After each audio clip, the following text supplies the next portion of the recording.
I'm Chris Bussing. Welcome to my channel. It's committed to helping more people create freedom and impact in their life through success in tech sales and the pursuit of self-development. Man, I am so excited about my guest today. I know that I say that a lot, but Eru is one of my former teammates at Google, and he's the ultimate tech sales underdog story, or at least he embodies that ultimate journey from no experience and having the odds stacked against him as an immigrant who was homeless at one point, to not only breaking into tech sales, but breaking into tech sales at one of the greatest companies there is, Google.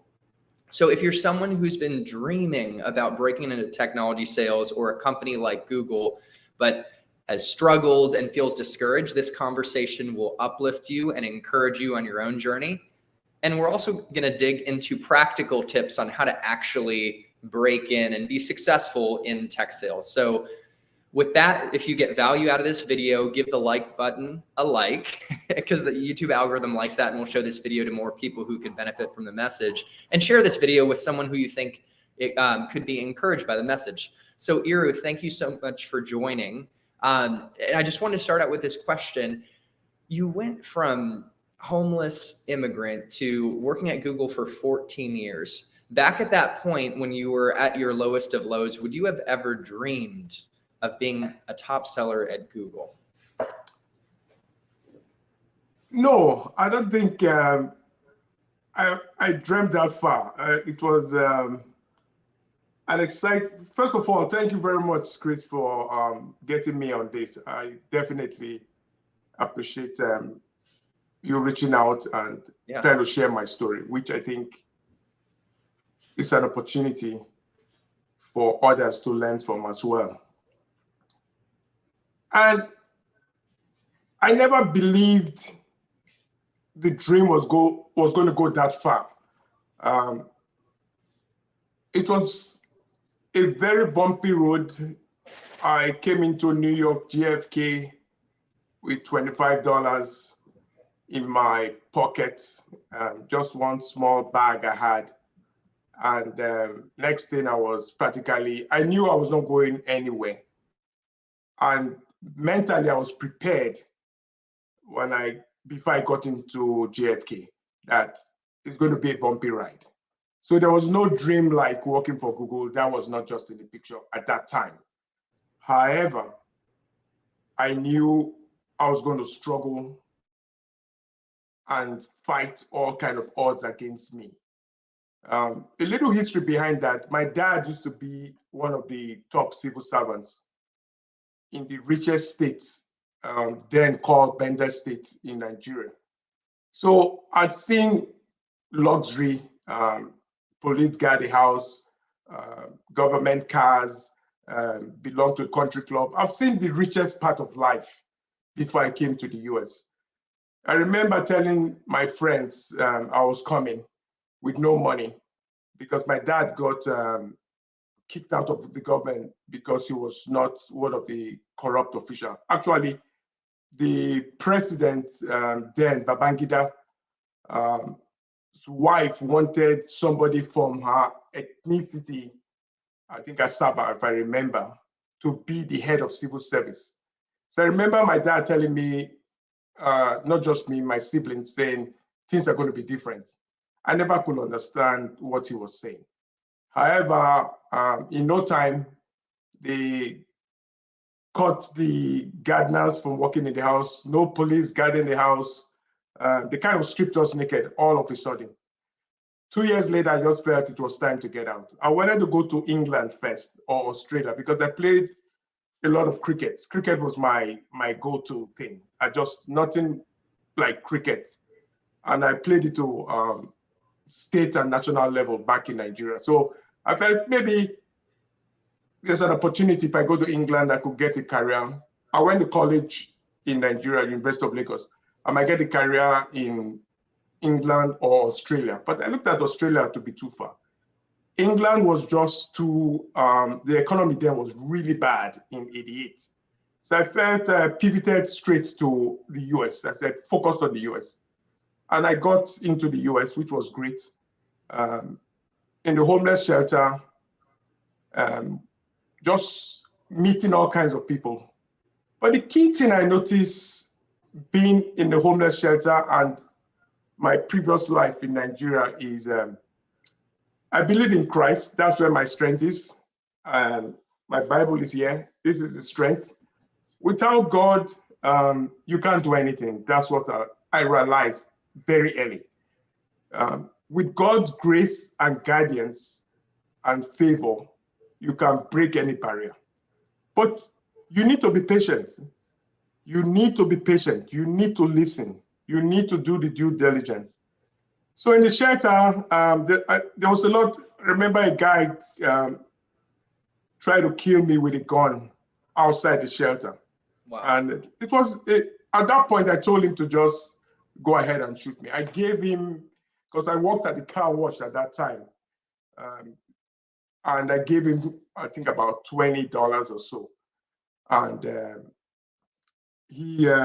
somebody said, no, don't give him. Then I gave him later my Walkman. I had a small Walkman I bought for like $9 then. And he refused to pay me.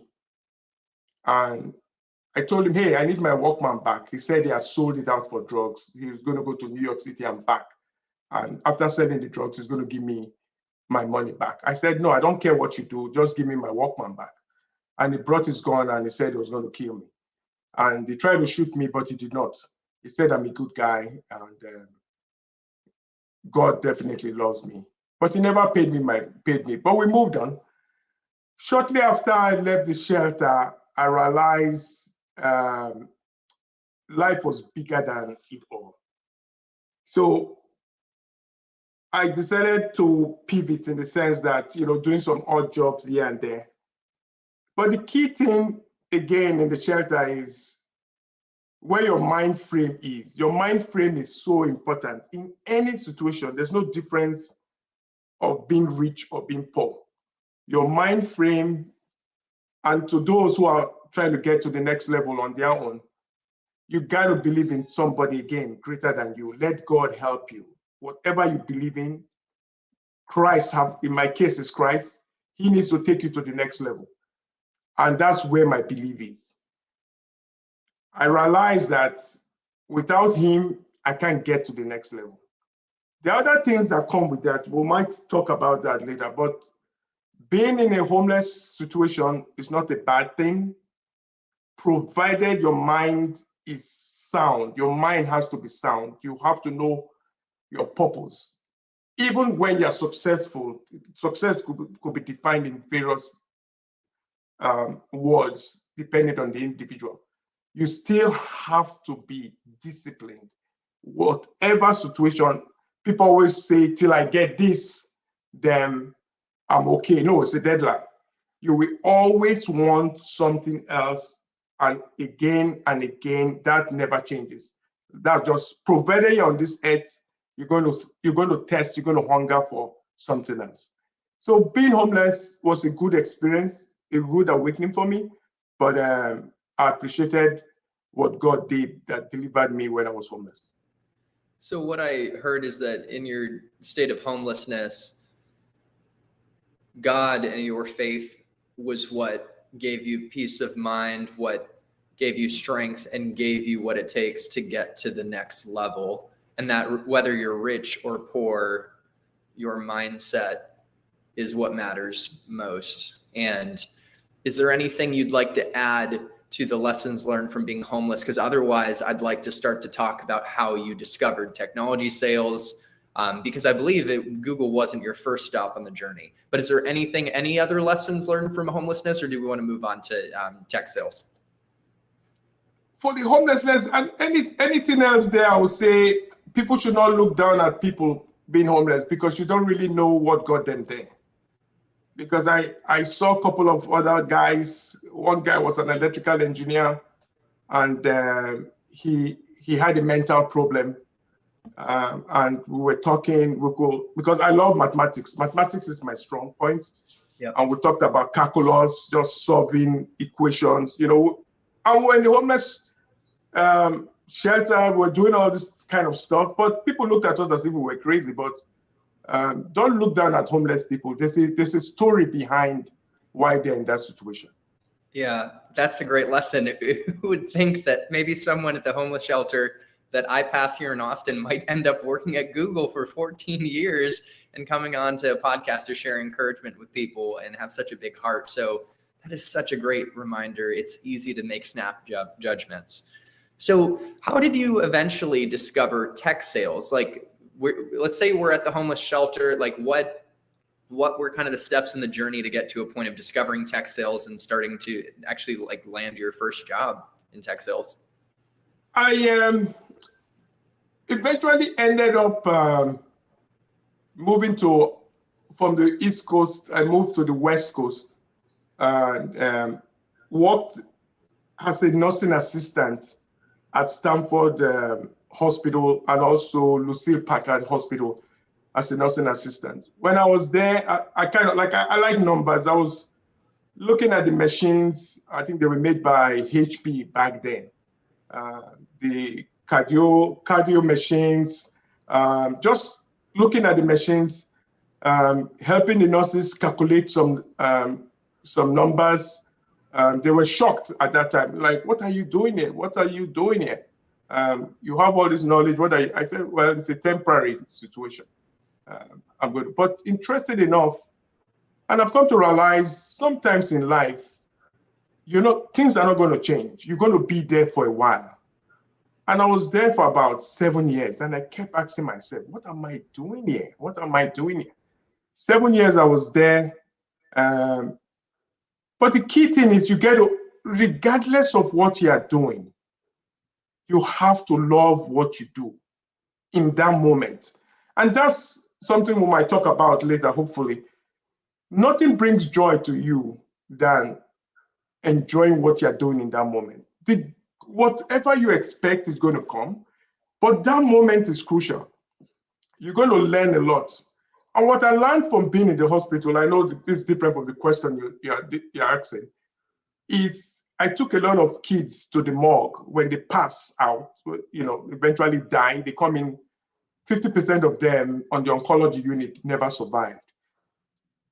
And the ability to stand taking a kid, like the youngest kid I took was a couple of months. I took her to the morgue. That made me realize, and when you get to the morgue, you see all these dead bodies and parts and everything. It kind of makes you feel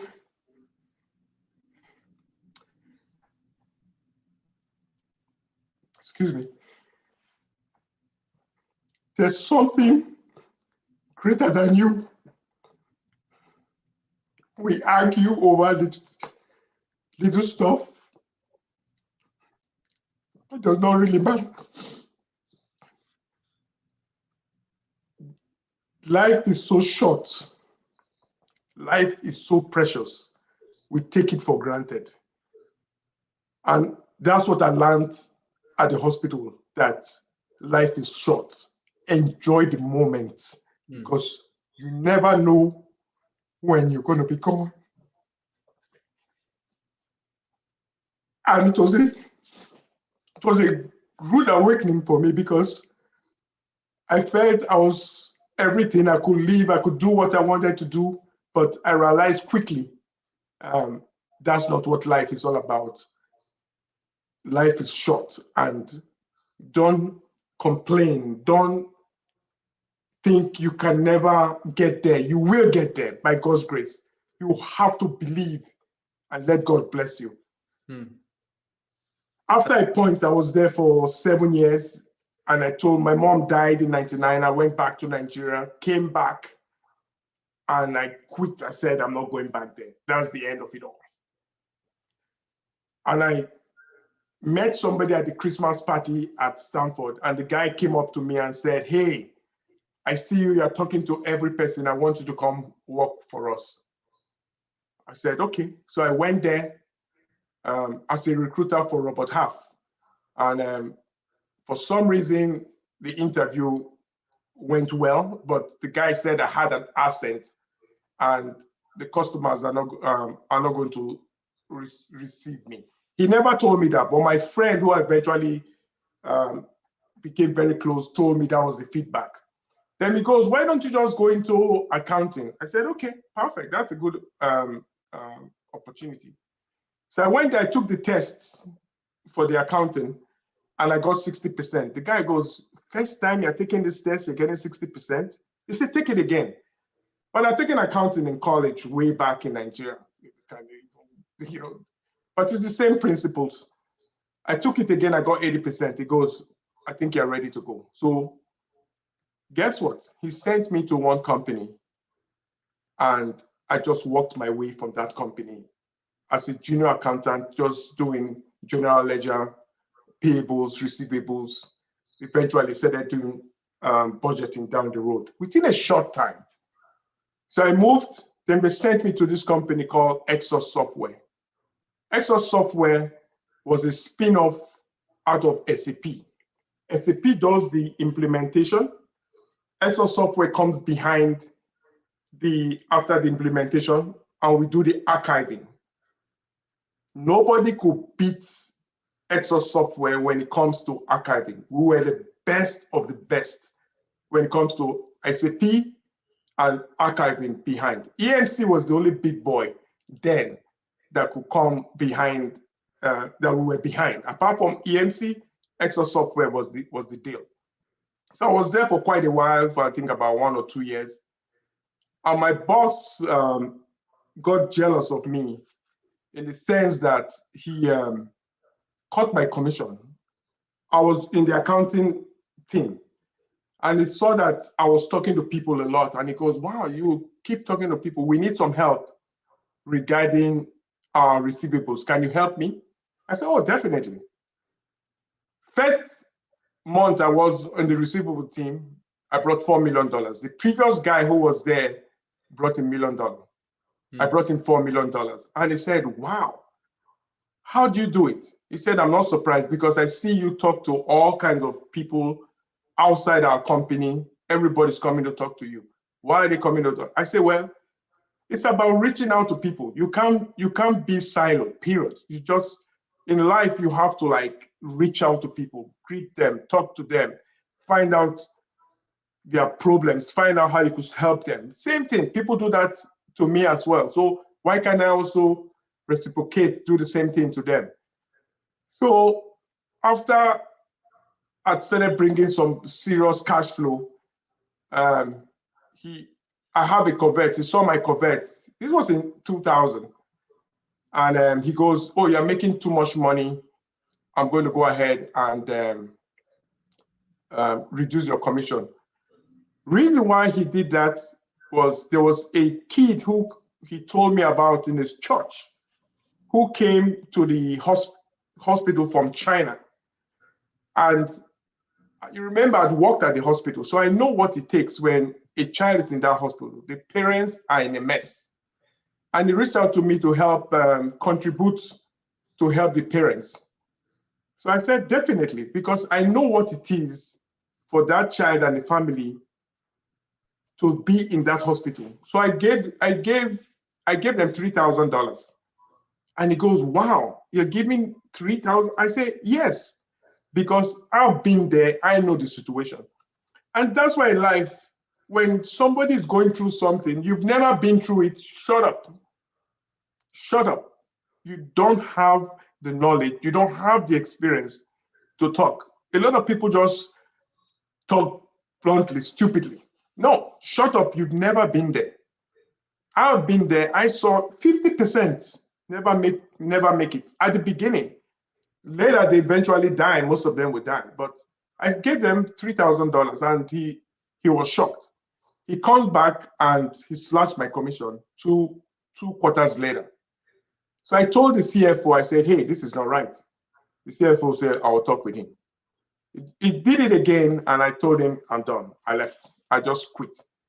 At that point in time, I was making 149,000. We're talking about 2002. 149,000. Then I said, I'm done. I left. I came back. I went to look for another job. I went to Nigeria, tried to do some business in Nigeria, and it just did not work. There was no future there. Massive corruption, just crime. I just like, forget this. I'm out of here. Came back to the US. Then I worked for a company through Manpower called Good Technology. Good Technology was the best then when it comes to handheld phones. Good had one of the best when it comes to handheld phones then. But again, the boss there saw my Corvette one morning and tried to fire me. And I was like, wow, this is really unusual. And somebody from his team, from the finance team, came up to me and said, Erutode, they're going to let you go. Because now, I was working through Manpower as a temp. The guy tells me, has God works, a recruiter it tells me on Monday, I was going to get fired on Friday. A recruiter sees my resume, calls me on a Tuesday to a company called Postini. I go to Postini that Tuesday for an interview. They did a background check, cleared the background check. On Friday, I told them I quit. They were shocked. They said, why did you quit? I said, I know you guys were going to fire me, so for no reason. And they were shocked, and I left. And the lady Manpower said, you are so right. I don't know why this guy wanted to fire you. Your performance for the last 6 months have been excellent. This is a surprise. I said, well, I know he got jealous when he saw my yellow Corvette and he was shocked. How could I be driving a Corvette? But he does not know how the Corvette came about. So I left, I went to Postini. I was at Postini working in the accounting team, helping them with their collection. There was a lady there called Allison, and we both were in the collection team. Allison was very aggressive. Allison would harass the customers. That's part of collection. Pay now, I'm going to get this and all. That was, which most collectors do. If you owe money and collectors have gone after you, you know what I'm talking about. Yeah, and Eru, quick pause is like I'm dealing with that in my current tech sales role at my company Bespin, and we have the operations team, and they come to me as the seller, and like they're not paying their bills. So that's a good point that you hit on, is that even in sales too, you have to deal with collecting payments, and that's not always pretty. But anyways, back to the story. Yeah. So, but the way I collected the money, we were all sitting down in the big, because Postini then was a startup company, all in one big floor, all sitting down there. And the way I talk to the customers, the CFO, the accounting manager was wondering, will this guy ever make it? But he does not know my background of what I've done. So eventually, after 1 month, I think I brought about $2 million, and they were shocked. And the next month, and again, that's how sales work. People want to go close deals in one day. No, it does not work. You build the relationship, build it, and trust comes with that relationship. When trust comes, then they respond and they pay the money. When I came in there, I had no relationships with these people. I had to build that relationship over 3 weeks as quick as I could. Right after that, the cash flow started to come. And the same thing in sales, which we'll talk about later. But it's all about relationship and trust. If there's no relationship established, forget about how great you are, how skillful you are, does not matter. Relationship is for the long run.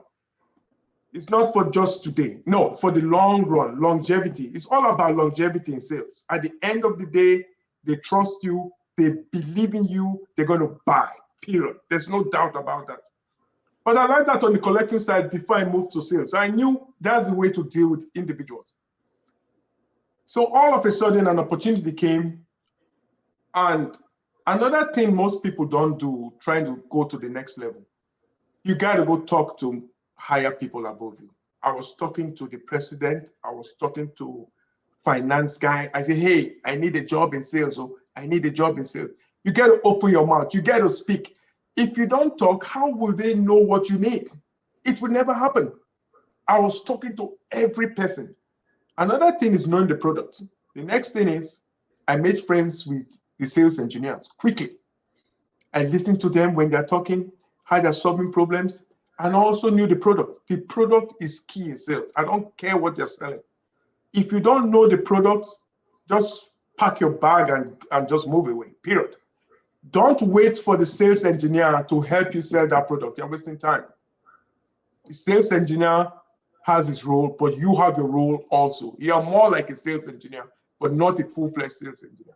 I knew the product. Luckily, we only had one product then at Postini, which was the antivirus anti-spam. Nothing as good as Postini back then. McAfee was the best. Sorry, Symantec was the best. Right after Symantec was Postini. We had people like Barracuda, which was then was trash. MX Logic, Proofpoint. No way. Postini had the best heuristic out there. Then every year at renewal, we raised the price 15 to 30% increase. People will call you, oh, I can't pay, I'm going to cancel. Boom. The next day they call you, please get me back on now. If you remember back in those days, spam and antivirus was a pain. You cannot have your company having a bunch of spam and a bunch of attacks, viruses constantly. It was like normal. So if you never had a good antivirus and the spam system, you're dead. So people came back immediately, get me on a roll now. There was no talking about you're going to cancel, go where you're going. Our price was solid. So shortly after that, I established myself on the sales side. They got me on the sales team. I learned the product quick, made friends with the engineers, made friends with the top sales people, listened to what kind of tactics or techniques they were using, utilized myself, applied that to what I was doing. And it was great. So renewals, then we added one other product, which was called Instant Message. I know most people will not know what that is, just IM, Instant Messages then. Then we added another product called archiving. Archiving was going behind to archive your emails or archive. There was no thing like Drive back then. It was, we just archived the emails. So that really made Postini a 3-product company. And right after that, I think Microsoft had tried to buy Postini back then, but it never came true. And Google saw the customer base and the technology behind Postini, which was the best. And Google said, wow, we definitely need these guys. And that's how Google bought us. And that's how I transitioned to Google. Wow. Okay. So Google acquired Postini. Yes. And then you became a Google employee. And we can Yes. talk about how you transitioned to selling Workspace. And eventually we became teammates. Workspace and Google Cloud was what we sold together. And so getting into like your first role in tech sales then was actually it was transitioning from a finance role, and you realized Yes. sales was what you wanted to do. What drew you to sales specifically? Because you were doing well in finance, you're really good at it, but what opportunity did you see for yourself in sales? Any person who knows me, I like talking to people. I like prime. It's like an equation. Like I said, I love mathematics. My dad was a mathematician, and that's why I got my skills. I developed it a lot later in life, very late. That's a different story. It's just about finding a solution. It's like I'm finding a solution. That's what sales is. When you talk to a customer, it's like, what's their pain point? How can I help them? Can I help them now? Maybe I can't now. We don't have the roadmap to get there. I like the data. Again, being on the sales side, I know on the finance side, there's a lot of data driven and stuff, but on the sales side is you get to be able to know what your data is all about. If you don't know what your data is, you're pretty lost in the sense that when we were at Google, Salesforce was garbage then, I gotta tell you the truth. Because when we came to Google, it was like a startup where Google never trusted us that we're going to really go. It was Google Apps, Google Apps, that we were really going to go anywhere. But we had great managers like Michael Locke. I never will forget that guy. That guy is just amazing. He kind of made us believe that what we have is great and it's going to be great for the future. So going back to your question is, data, I love data. And coming from the finance place, when we got to Google, I could analyze my data, what accounts are good, because there were multiple accounts at the beginning. Eventually, they cleaned all, people at Google now won't experience what I'm talking about. They merged all these accounts. No, accounts were scattered all over the place. So we had to scrub the data. When they give you a book of business, you get to scrub it. Sometimes account is missing, but I've always kept a very steady balance in the sense that if one account goes out for my book of business, I can tell you in about 5 minutes. When I run a VLOOKUP with the previous data I had, I could tell you. Things like that, skills transferring from the finance experience to the sales experience, it's so crucial. It's not just selling stuff to the customer. This is the back end of the sales side. You have to be good. You have to be good. You have to know where your account is. You have to be able to focus to your manager. You have to be able to predict what the end of the year will be looking like. But those are the kind of models I build internally for myself. And that's what really drove me into the sales part. That's why I like the sales. Talking, data-driven, and just the ability to just do it on my own. Yeah, we should start talking a bit about your experience at Google, and I have a lot of questions for you on it, but I will tell you that I remember how data-driven Google was, and they still are. And so what you're saying is in a sales role, you can use data to really understand your book of business, your specific accounts, their financial health, maybe how large the deal size might be. And you can use data to better forecast or predict how you will perform in your year, and what your revenue is going to look like, which is really important to connect that data point up the chain, your manager, to then communicate up to leadership. Am I missing any other areas where you use data, or would you say those are the core areas? Those are the core areas in the sales role. Those are the core areas. Okay. You never would go wrong. Never would go wrong. Also, being like I talked about earlier, knowing the product. Because when we got to Google, we started adding products. Encryption came later through Zik, brought encryption. Then eventually we brought in ISPs like Ring Central, a couple of other companies we did bring. We started bringing other products onto the team. So now we have a big scale slew of products to sell. So it was not just when we came to Google, we changed it from archiving to Google Message Discovery. Yeah, GMD. Okay, let's work together to paint a picture for the audience of Google and Google Cloud and what it looks like. So, when I was selling at Google, and when I had the blessing and the privilege of working together with you, I was selling Google Cloud, which is, an ecosystem of hundreds of tools that are the building blocks for applications for engineers to use to build infrastructure, database, networking, storage, and things like that. So it's infrastructure as service, platform as service, data analytics, stuff like that. And you were selling Google Workspace, which is, and I'd love for you to describe Workspace and what it is, but high level, it's a SaaS application. Everyone knows Gmail and that. So can you talk about the world that you lived in when you were at Google and what you were selling? There was nothing like Workspace. Workspace was the best, and I think till today, it's still the best collaborative tool. Talking about how you collaborate in Gmail, in Docs, video conferencing, security. There's just nothing. It's just, you have to use Workspace to really understand Workspace. What really amazed me most was the security behind Workspace.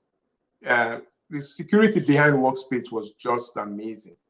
Most people don't really know about the security till you really deep dive into the security, where you had the ability to detect stuff before they start getting into your environment. Workspace then, I've been gone for about 2 years now, had the best. It just, and that's what most of the customers eventually knew. Because today there's all kinds of docs. Docs are everywhere. People using different kinds of document sheets. People using video conferencing. There's Zoom there. But again, the bottom line goes to security. How secured are these services? So I think Workspace is still the best. And just the way you collaborate in Workspace, you just can't beat that. It's just one of the best. And so you worked for Postini, which it sounds like was an aspect of the security behind Workspace. So that's correct. Google had Workspace, or what they called Google Apps, you were saying. So it's called Google Apps. Now it's Workspace.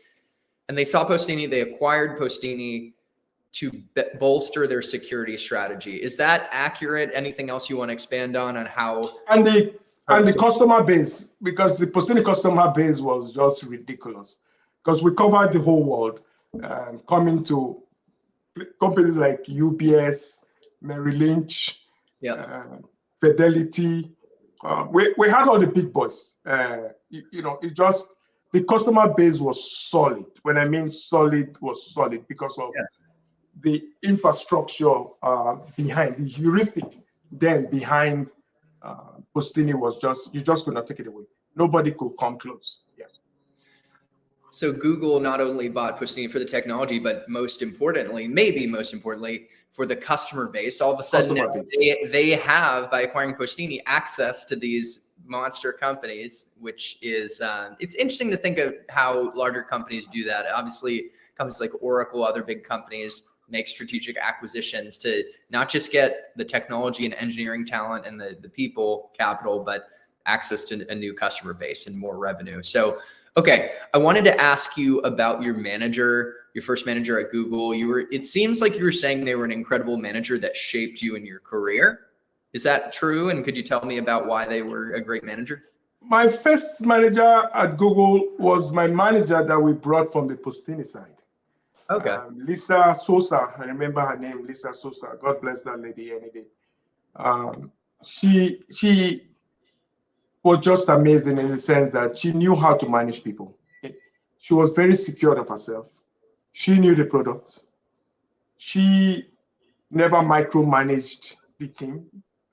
I could speak for myself. I never saw her micromanage. Very few I saw her micromanage somebody. Never micromanaged us. Treated us with respect. We just got the job done. That's one thing I notice. When you micromanage people, people don't perform well. Again, there are two things about micromanaging. A person not disciplined enough needs to be micromanaged. That's the way I look at it. But if you are disciplined, a manager should have that intellect that such a person does not need them. Most managers feel threatened when the employee don't go to them and ask them questions, or they love that that the employee is coming to them and they're giving advice to the employee. Most of my managers, I knew the product, there was nothing to go talk about with the manager. Closing the deals, there was nothing to talk about. Very rare at Google, I went to my manager to ask for help. Very, very rare. And again, I want to say another thing, which is crucial for people coming into these new roles as well, or people in the role. You have to know people in legal, period. You have to be friends to people in support, period. You have to be friends with people in order management. You have to be friends with professional services. You have to be friends with a bunch of people. You know why? It's not just getting the deal. The deal comes in and there's a problem. What are you going to do? If you don't have that relationship established with these other cross-functional teams, you're dead. I'm sorry. No good deal. When we're talking about this, no good deal just comes and goes through. It's a lie. No, there's always hiccups when it comes to deals. There's always a problem. I'm could be dealing with legal. one right now, Eru. In my after this live interview, I've got a couple hiccups I got to deal with. So, anyways, you're exactly right. You know, there's no deal. There's no deal that just comes through. But when you have established these cross-functional relationships with other teams, they know you. They put a priority because now they know you on a one-on-one level. You're going out for lunch with them. You know, you're doing things, talking to them. How can you help them as well? How can they help you? It's a two-way street. So all my deals at Google, I remember I had one, and I think no deal is going to ever beat that deal. Maybe now. 51 Simba approvals. 51 Simba approval. I had that deal. Wow. Yeah. And 51 engineering approved. Not once, 3, 4, 5, 6 times. Marketing approved. Legal, a bunch. Oh my goodness, 51 Simba approvals. But that's what I'm saying. You, as a salesperson, you have to have a relationship with all these cross-functional. That's what most salespeople forget. They just think, oh, just my manager should go back for you. No, it's beyond that. Your manager is great, but you have to have that relationship with them and push. Your manager is pushing on this side, you're pushing on this side. Both teams come together, the deal gets closed. Period. yeah, what a great insight on closing deals. There's hiccups. There's all these approvals with the legal, maybe marketing. The customer might want something a little different that's non-standard. And Eru was using the term Simba, which was an internal system at Google that is used for getting approvals and getting deals done. So cool little look under the hood. Eru, I wanted to ask you about your experience at Google. And there's so much we could talk about. You would probably give this audience an insider look at some pretty cool things. So let's try and do that. One question though is, what were some of your favorite aspects of the culture at Google? Don't do evil. Don't do evil was one of be googly. That was it. That was it. And I remember when we came is don't complain, fix it. You know, when we came, we said, oh, this is bad. They said, okay, now we could get a high school kid to come in here and identify what the problem was. So instead of complaining, come up with an idea to fix it. You know, that's one, and I took that very seriously at Google, and even till tomorrow in my lifetime. It's not about complaining. Any person can complain, oh, the window is broken. No. How do we fix the broken window? That's what we should be talking about. It's not the window is broken. How do we fix the broken window? How can we get around fixing the broken window to make it work for us? That's the key. So one of the principles at Google that you loved was essentially taking ownership. You see a problem, you don't complain, you propose a solution, and yeah, you're probably going to collaborate with some other smart people like yourself to get a solution in place. What was your experience with the caliber of people at Google? I mean, I found I got a little imposter syndrome at first where I'm like, do I even belong here? Because I'm like, these people are so smart, and people like you who have these unbelievable stories. What was your impression of the people like your peers that you were around? I saw a lot of intelligent folks, a lot of very, very powerful minds, very powerful, very creative, just powerful, just coming up with ideas. When we go into the room, brainstorm, what can we do? We try this, it does not work. We try this. You know, people see a lot of things.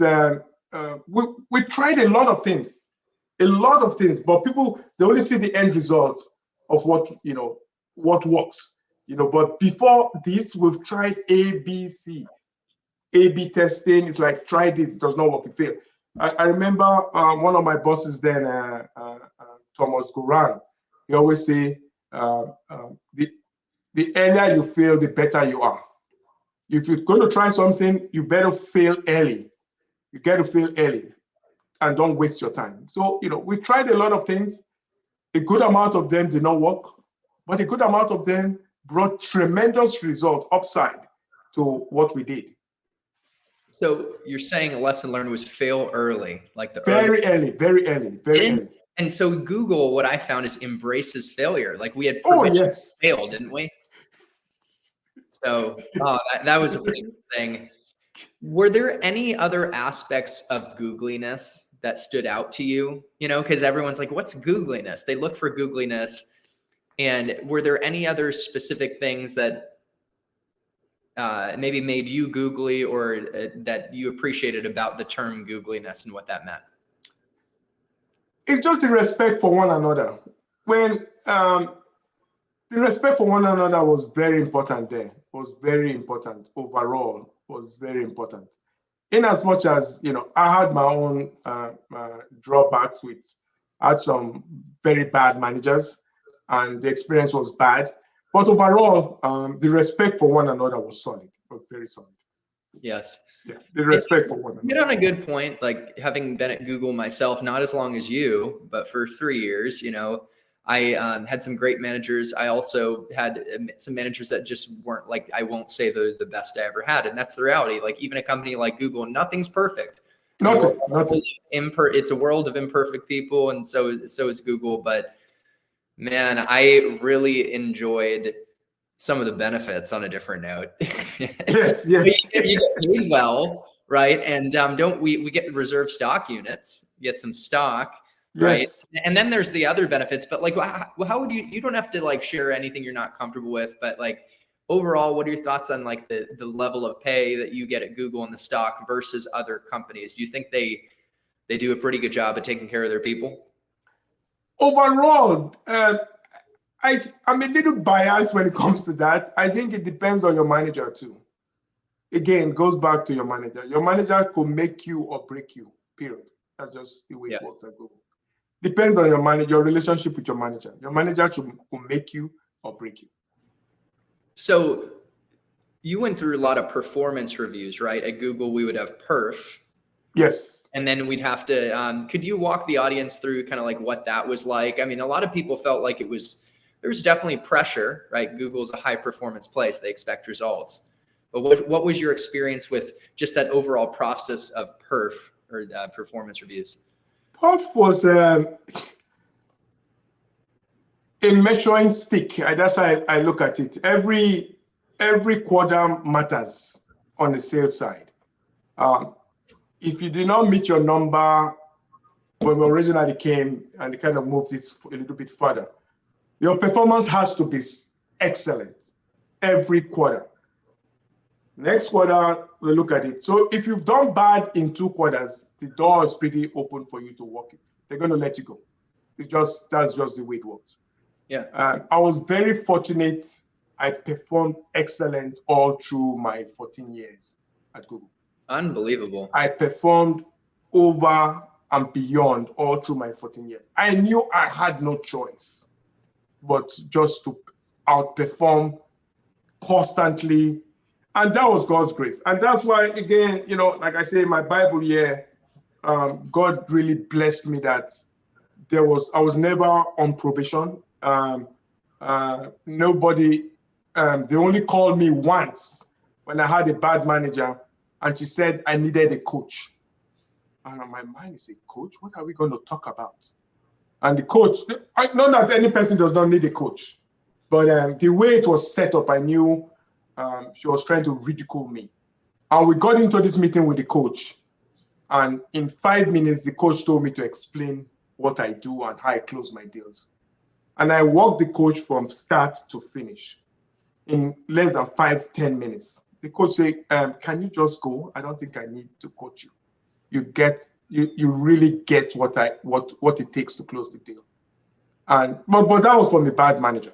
Can you walk us through? Do you remember? Can you walk us through start to finish how you close deals? That's actually a pretty cool insight, if you can remember, because I know you're tired. You don't forget most of these things. The thing is, typical example, a customer. I called the customer for 1 whole year. 1 whole year. In sales, you can't give up. People give up too easily.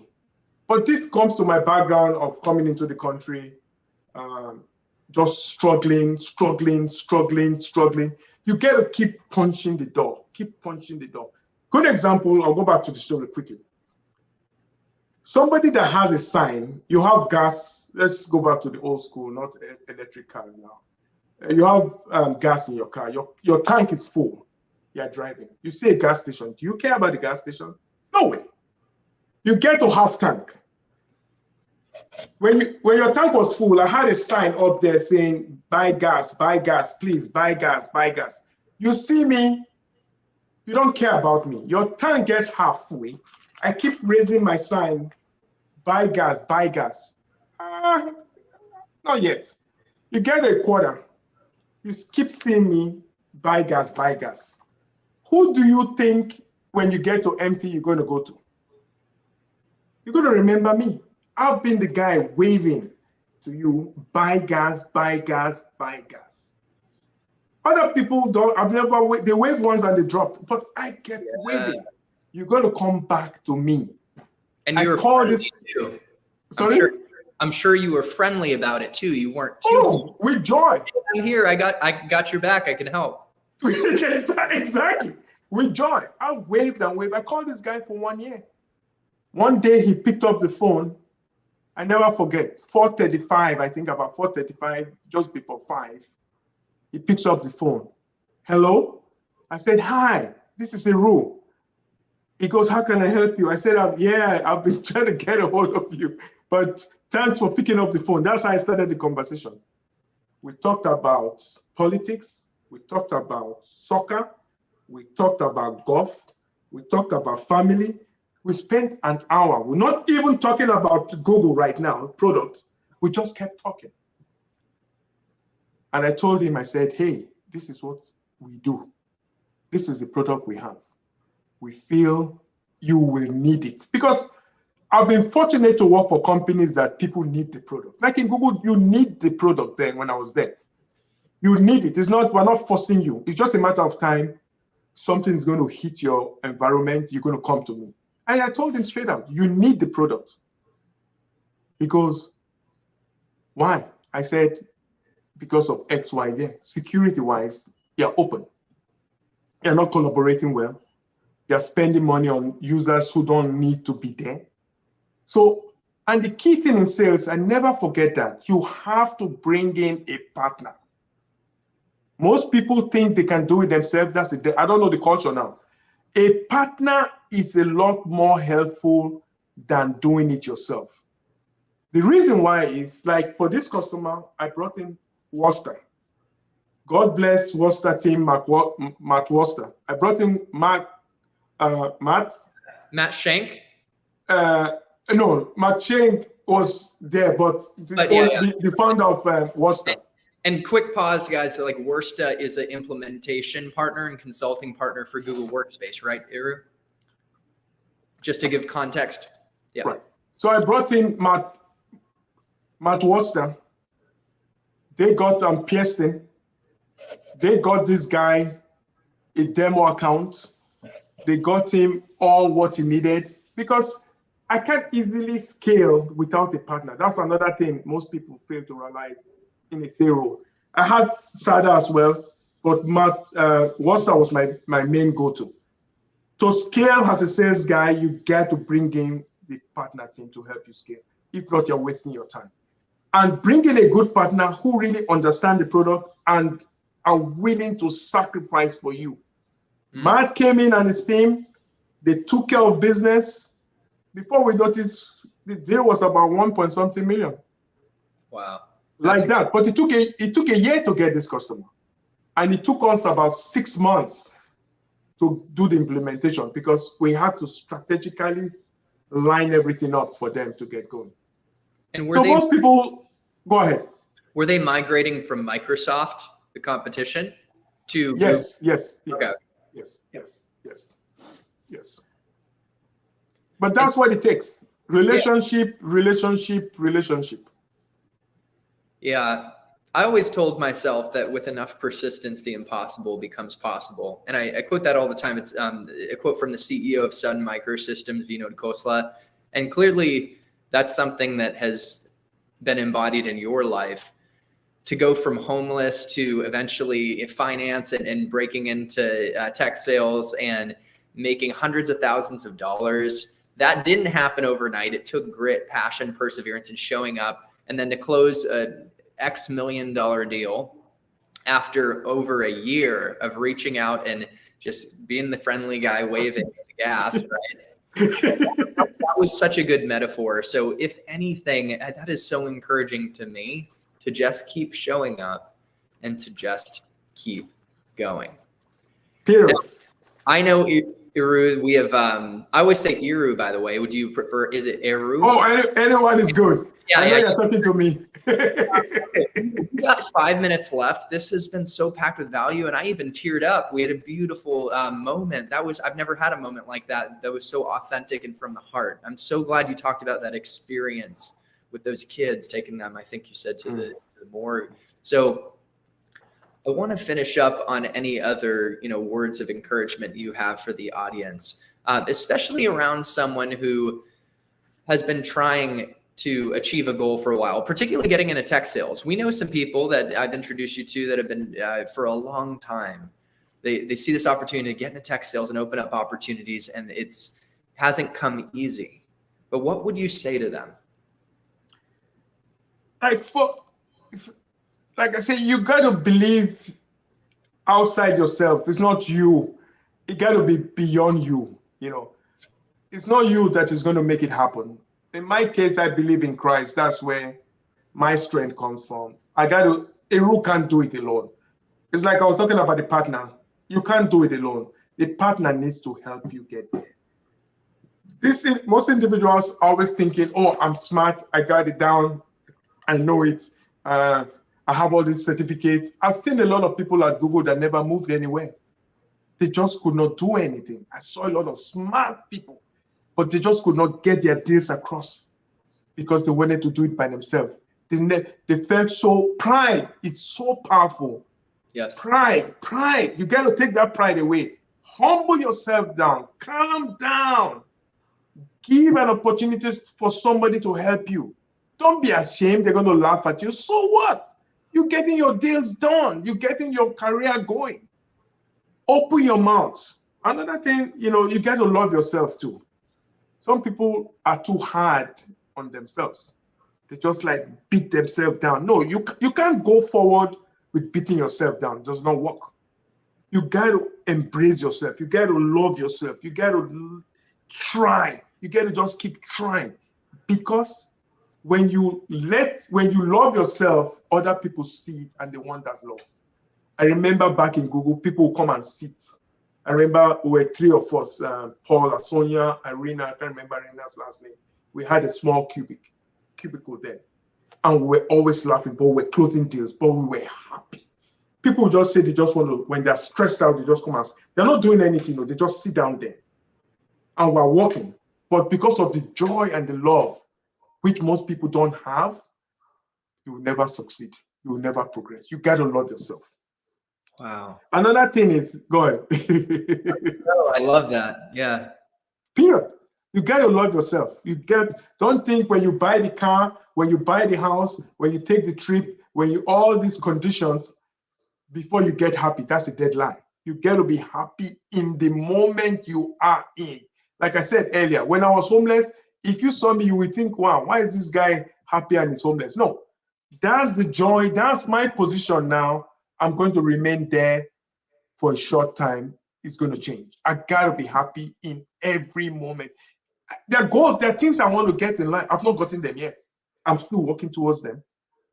But I'm happy as we speak, as we do this interview. I'm happy because I know I'm going to go to the next level. I'm happy too that I've been able to share this. Teammate and a dear friend. Okay, let's finish up with this. You mentioned to me, you sent a picture of your Corvette, and originally, I think you told me you saw this Corvette and you weren't near being able to afford it or have it. And after 3 years, you had it. Walk us through how, when you first found that Corvette and saw it, and the journey to making that dream a reality.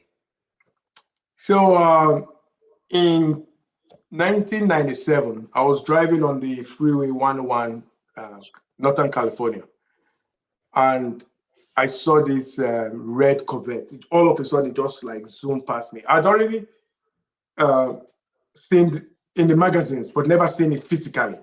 And the thing just drove by me. It's like, wow. So I raced towards to really look at it, and it's like, wow, what a new body style. So I said, so I went right to the dealership because that was back then. They give me the catalog. I take the catalog, I take it home. I tore it apart and I put it in the bathroom. Every morning as I brush my teeth, I look up. I say, I'm going to get you. I say, by God's grace, I'm going to get you someday. Again, at Google, you got to post your dream so that it can hit you every day. You don't just have the dream in your mind. No, that does not work. Put it somewhere that you see it. You can't run away from it. You got to see it constant. It got to be hitting you constantly. That's the only way to me, every person does it differently. I got to see my dream in front of me. And I'll go to the dealership. Everybody knew me in the dealership, from the finance manager to the guys watching the cars to the mechanics. Everybody knew me because I keep going there. I will test drive, I will go. Test drive, I will go. For 3 years, I was looking and going. But again, that's life. You got to do all. And eventually one day, I drove there and the guy, oh, are you driving today? I said, maybe. They said, no, you're going to drive today. One of the sales guys. He goes, Lou was his name. Say, you're going to drive today. I'll be back. Let me take this guy. This guy gets into the car, drives. I think the car had like 1 or 2 months. He drives the car for 1 mile, came back. I don't know what happened. Lou came to meet me. I was sitting down on the stairs now. He goes, hey, let's go. I got into this car. It was a stick shift, even better because I've been driving the automatics. I never felt the car driving the automatic, and I felt the stick. I drove it. It's like, wow. I said, this is amazing. I just had a peace in me. We go back to the dealer, and I drove the car out of the dealership. When you hit a dream, you will never believe you've gotten there. You will never, ever believe I got there. I just could not believe the dream. But it took me 3 years of looking face to face to get that car. Yesterday, I was talking to a guy, and the guy had seen the Corvette. That was way where we live. And he goes, I told him the same story, and he goes, do I still feel the same feeling about the car? I said, it's just a car. I don't have any material thing attached to it because of, like I talked about, the kids who have passed away. It's just a car. There's nothing attached to it. It looks brand new. If you see it, it has 90 from, I bought it when it was 5 miles and now it's 91. I drive this thing a lot, when I mean quality driving, not just driving. But there's no attachment to it because who knows how long I'm going to be on Earth. I bought it to use, not bought it to treasure. You can't treasure things. That's what I want to leave people with here. You can't treasure things on Earth and hold on to things. No, you got to be loose. You got to let things go. Things can't control you. It's all about, these are worldly things, but we are here to use them when we have the opportunity. That's what I'm trying to say. What a great note to end on the power of creating a vision and a dream, and then having the ability to feed yourself with imagery. Like you literally had a picture of your dream car and had it posted. I think you said it in your bathroom. You were able to look at it every day. Every day. So powerful. There is something to be said for feeding the mind with imagery. I remember when I wanted to work at Google, I spent 3 months preparing, talking to people, networking, and I envisioned in the theater of my mind being in the office, having some of the food, maybe closing a deal. So I envisioned it that way. And we combine that with your faith in God, yes, which carries you something greater than yourself, and just being pleasantly persistent. And those are my own words. You didn't necessarily use pleasantly persistent, but you're saying just never give up, keep punching. And you bring all of these things together, and along with talking to a lot of people. And guys, you can bring your greatest dreams into reality and create your own underdog story in tech sales and in life. So Eru, thank you. Thank Thank you to the audience who showed up live. We have live folks here. We had 10 or more people at one time. We still have 5 here. And thank you to the people who show up in the future as this floats out in the evergreen YouTube sea, because this video is going to be out there on YouTube immediately after this. Eru, are you okay with folks reaching out to you on LinkedIn if oh yes, the mentorship? Oh yes, definitely. What a blessing to have you. And I am so grateful. I learned so much, and I'm going to re-watch the game tape. I'm going to re-watch this whole conversation myself. Guys, to your success in tech sales and in life, happy selling and happy living. And we'll see you in the next one. Cheers. Cheers.